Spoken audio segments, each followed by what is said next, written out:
wonderful fun. And when I said to Emmanuel, I deal a lot with the fear of dying in this culture and death. What should I tell people? And he said, Ram Dass, tell them that death is absolutely safe. Now just put those two things together and realize what a far out line that is. Death is absolutely safe. And then he added one more image. He said, it's like taking off a tight shoe. Okay, can you hear that one? Like taking off a tight shoe. Now just imagine that you as spirit or awareness have contained yourself in an incarnation, or contained it in a conceptual model of who you are and on a storyline. And then at some point you dissolve out of that, you break out of that, and there is this incredible release quality. Well, these kinds of things I'm talking about are very different from the way in which our culture is presently treating death. Presently, we see death as an enemy. The medical profession sees death as a failure. The temple of life is the intensive care unit. The medical person is the priest. When that became unacceptable, we then moved towards the hospice movement. Now, the hospice movement is extremely useful in coming back to a psychologically supportive environment, because intensive care units don't allow babies, they don't allow dogs, they don't allow flowers, they don't allow the human connections, give you psychological support. And the hospice movement was very interested in providing psychological support. And as such, it has played a useful role.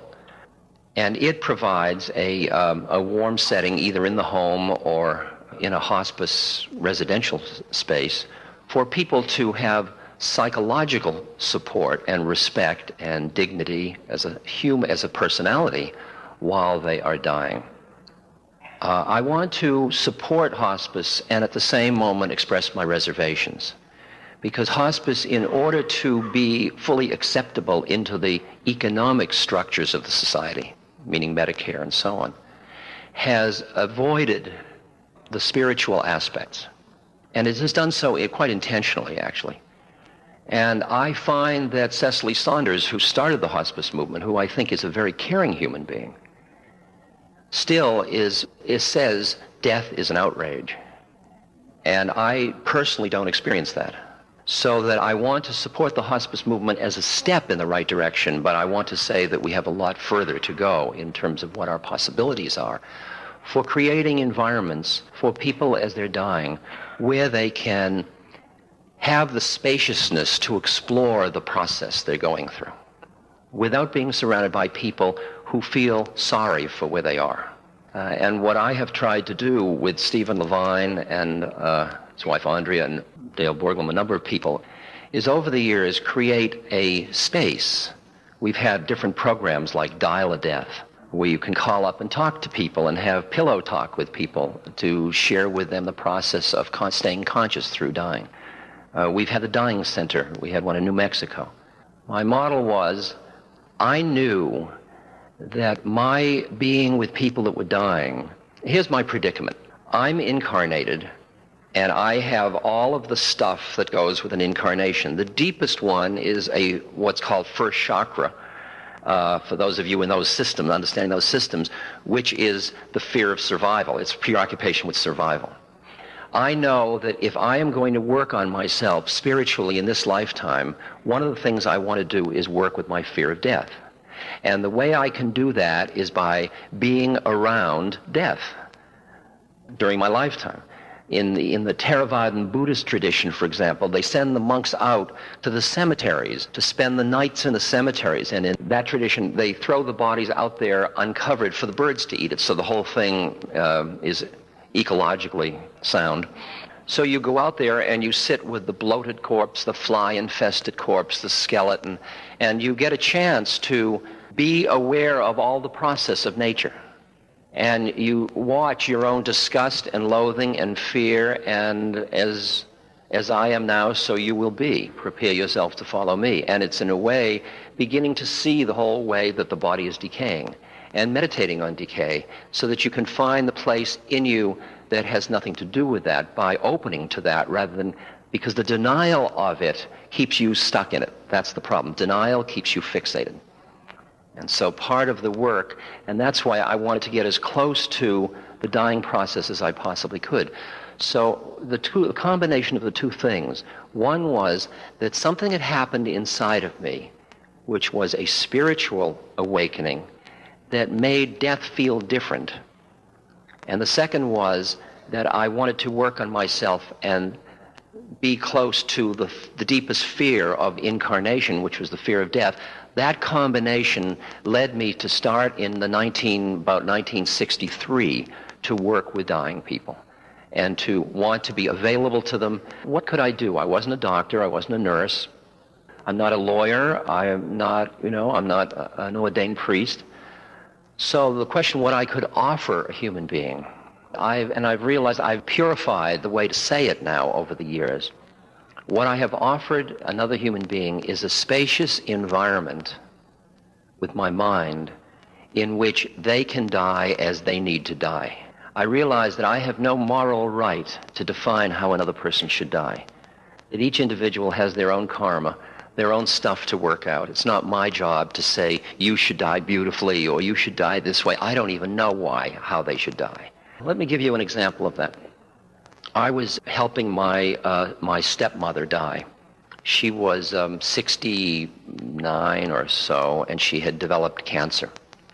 And when she developed the cancer, she and I were good buddies, and my father was 18 years older than she was. My role was to be with her and to help her through this process. And she and I went to the doctors together, and we did the whole thing of getting all of the reports and dealing with all the emotions. Now, she was a very tough New England lady. She was a wonderful, grounded, tough, poker-playing, smoking, just fun. She was argumentative and tough and willful. She had this kind of stiff upper lip way of living life. And so she was doing that around her death. My job wasn't to say, hey, Phyllis, you should open to this. That wasn't my moral right. My job was just to be there with her. And I would lay on the bed and we'd hold each other and we'd just talk, and we'd talk about death and what we thought it might be like and all. But she was still very, very strong. But the pain of the cancer was very intense. And over time, it finally wore away her will. And there came a moment shortly before, maybe 4 or 5 days before her death, when she gave up. Now, in our culture, giving up is seen as failure. Everybody says, keep trying, keep trying. We surround people that are dying with a certain kind of falseness that comes out of our own fear.